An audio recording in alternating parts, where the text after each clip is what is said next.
Hey, thanks everybody for joining us today on Live Music Nation podcast. A unique segment today. We're with Eric Vigil. Is that I'm saying that right? Yes. All right, Eric. Tell us a little bit about the events that you have there going on in New Mexico. Well, here in New Mexico in March, the end of March, we have the New Mexico Renaissance Celtic Festival, which is a 3-day festival.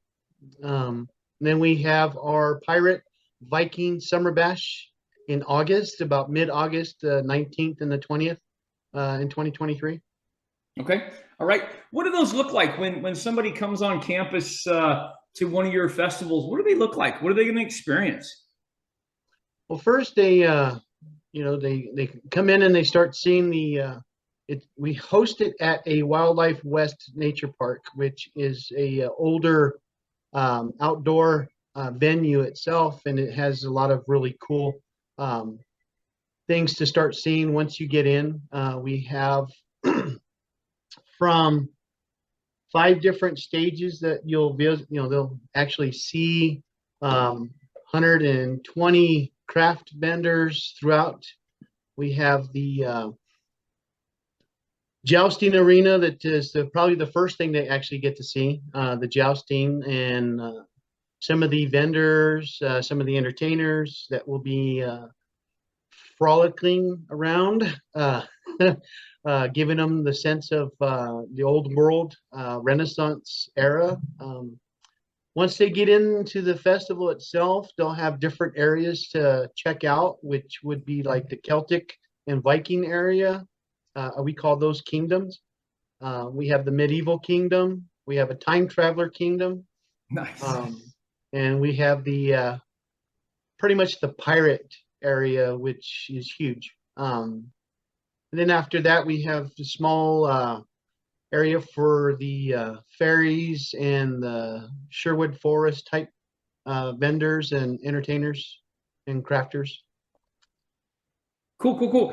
So, what is it about gathering people together, live events for you that drives you? What is that in there? Wow, great question, by the way.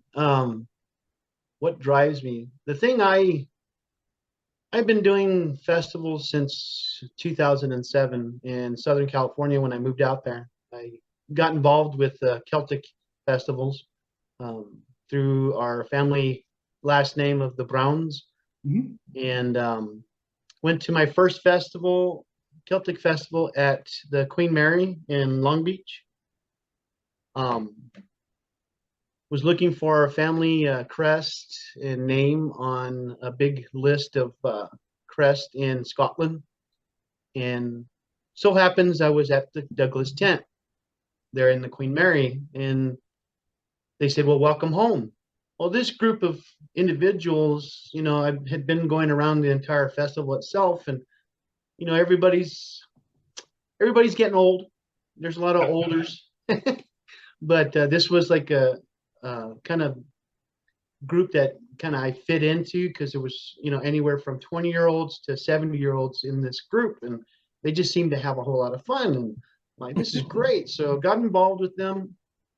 I started doing the festivals with them as volunteers, helping them set up the tent and stuff, talking to people about Clan Douglas traditions from Scotland, how those traditions are still current today in our lives and stuff.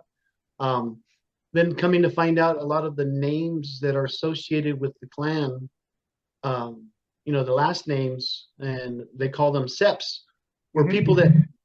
had the same name, last names of people that I've been working with, dealing with, and really getting along socially with all my life, and just never really knew it, like Kirkpatrick's and Young's and stuff like that. I mean, it's amazing that you find out all these people were actually back in the 17th century, the 13th century, and stuff like that, that were uh, related families that fought together and communed together and took care of each other's lands and stuff. It was awesome to find that stuff out. So after living in California up until 2012, I moved back and was asked to be the Clan Douglas regent. I took that and got involved with the Rio Grande Valley Celtic Festival, which is a festival that's been here in Albuquerque for many years. They are the original Celtic festival of Albuquerque. I do want to give them that. I'm not trying to take the difference between a Celtic festival and mine is the Celtic festival has games. They have the sheaf toss, the hammer throw, the caber toss, and those are the big telephone poles and stuff. And you have to Yep. be a big burly or just a very strong woman because women do it too.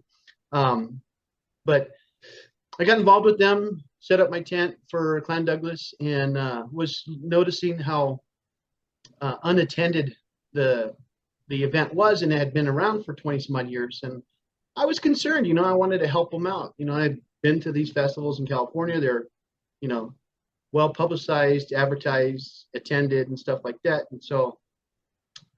And I have a little background on Facebook and social media as far as getting information out there to people, either through a free process that I learned how to do or through advertising through Facebook.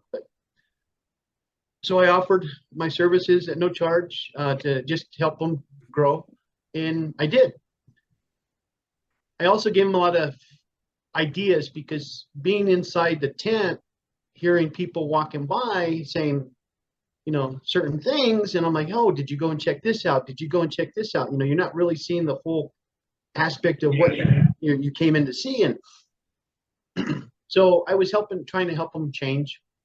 And then, I came across a lot of butting heads because I'm the new kid on the block, even though I'm the old kid. Right. Always resistant to change. Absolutely. So, my biggest thing is when you go to a festival and it's a themed festival, whether it be Celtic, coffee, chocolate, beer, stuff like that, you don't want it to be the same as the last festival you walked into, where the tents are the same, the vendors are the exact same, and the entertainment may be the same, or somebody you have never heard of. Or it's a garage band that's sitting up there in their t-shirts and shorts playing, or it's not a big stage show. And so what drives me is I want people in New Mexico to understand that there's actually more out there than just the state fair, which the state fair is great. I've been going to that state fair since I was a kid. When it used to be 14 to 17 days long versus the 10 days now. But I wanted to give people a different look, a different feel, not the same.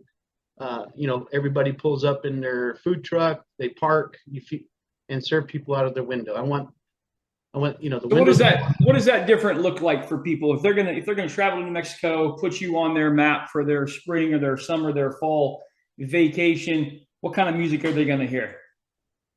Well, they're gonna hear ballads and awesome music from the Harp Twins, which they travel worldwide. They're from back east, and Okay. these two ladies are identical twins. They're remarkable. If you've never seen the Harp Twins, Camille and Kennerly Kit are a blast to listen to.